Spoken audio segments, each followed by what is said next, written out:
ابن قیم نے بڑی ایک خوبصورت بات کی، فرماتے ہیں کہ میں آ رہا تھا تو رستے میں ایک گھر کا دروازہ کھلا ہوا تھا، اندر سے بچے کے رونے کی آواز آ رہی تھی، اور میں قریب ہوا تو دیکھا کہ اس کی ماں اس بچے کو مار رہی ہے، زور زور سے مار رہی ہے۔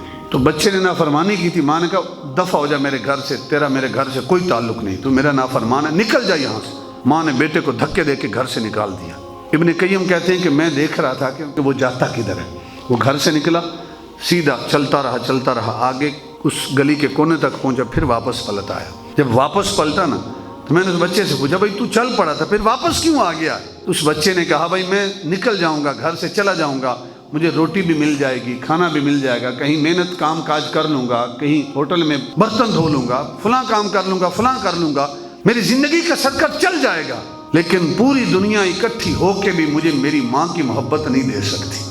میری ماں کی جو دہلیز ہے یہ مجھے اور کہیں نہیں مل سکتی۔ ابن قیم کہتے ہیں کہ وہ بچہ آیا اور آ کر اپنی گھر کی، اپنی والدہ کی دہلیز کے باہر بیٹھ گیا، تھکا ہوا تھا، اس نے سر رکھا وہیں پہ سو گیا۔ تھوڑی دیر کے بعد اس کی ماں نے دروازہ کھولا تو دیکھا اپنا بیٹا سامنے سویا ہوا ہے۔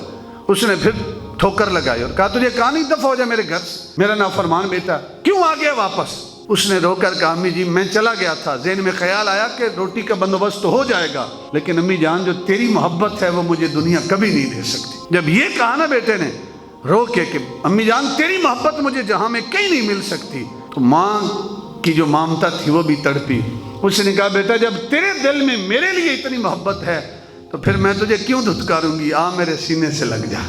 تو ایک ماں اگر بیٹے سے اتنی محبت کرتی ہے، اللہ کی عزت کی قسم وہ خالق جو ہے وہ ماں سے 70 گنا زیادہ محبت کرتا ہے۔ اگر کوئی راہ راست سے بھٹکا ہوا رب کی دہلیز پہ آ جائے اور اپنے گناہوں کی معافی مانگے، یہ ممکن ہی نہیں ہے کہ خالق اپنے گناہگار بندے کے گناہوں کو معاف نہ کرے۔